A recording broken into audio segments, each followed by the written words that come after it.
Personally, I hate when people say that statistical modeling is more art than science. It's generally something that someone says right before they're about to do some very, very poor science. A good marketing mix model should be all science. As modelers, it's our job to deeply understand and communicate the limitations of our statistical modeling efforts. Doing good science is hard, but if we do it well, we have a shot at learning fundamental truths about our business. If we do it poorly, we're likely to lead ourselves and our business astray. I'm Michael Kaminsky, an econometrician, entrepreneur, and marketing science researcher. Welcome to Modern Analytics for Marketers, our YouTube series that helps marketers like you learn and put into practice modern marketing measurement frameworks. This is the 5th episode in our series on how to validate marketing mix models. Today, we're going to talk about stability and robustness checks, two very important techniques for validating marketing mix models.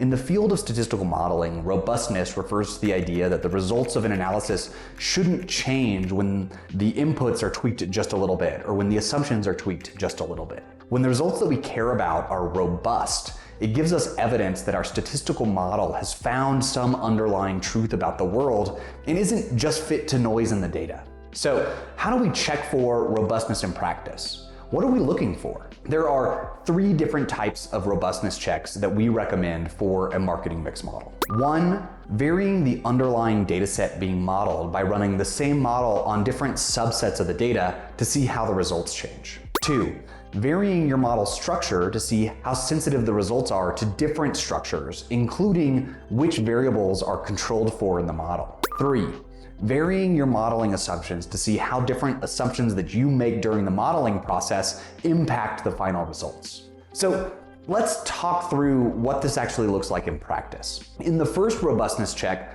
we want to vary the underlying data that we're feeding into the MMM. What if we exclude the last month of data? What if we exclude the first month of data? In the context of a marketing mix model, we generally care most about the effectiveness estimates for each of the marketing channels we're operating in. So like the incrementality of each marketing channel. So what we're looking for in this robustness test is, do the estimates for channel effectiveness stay the same, or do they change when we make those small changes to the underlying data, like removing the last 1, 2, 3, or 4 weeks of data?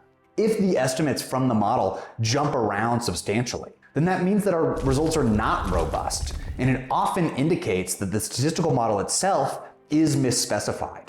In the second robustness check, we want to see how robust our results are to changes in the model structure itself. In particular, which variables are being controlled for in the model. One place that we've seen many MMM analysts go wrong is that they include lots of different control variables in the model and then just sort of randomly add or subtract different control variables until they get the answer that they want. This is very bad practice. As part of our robustness checks, we want to understand how our model structure impacts the results that we see. In particular, we want to know how our effectiveness results change with different subsets of control variables. If we do or do not control for inflation, how much does that impact our estimate for TV effectiveness? This exercise should be repeated for all of the various control variables that an analyst might be choosing to include or not include in the model. The last robustness check involves testing how sensitive our results are to assumptions that the modeler might make. In many MMM frameworks, the modeler is choosing values like ad stock rates or diminishing marginal returns curves for each channel.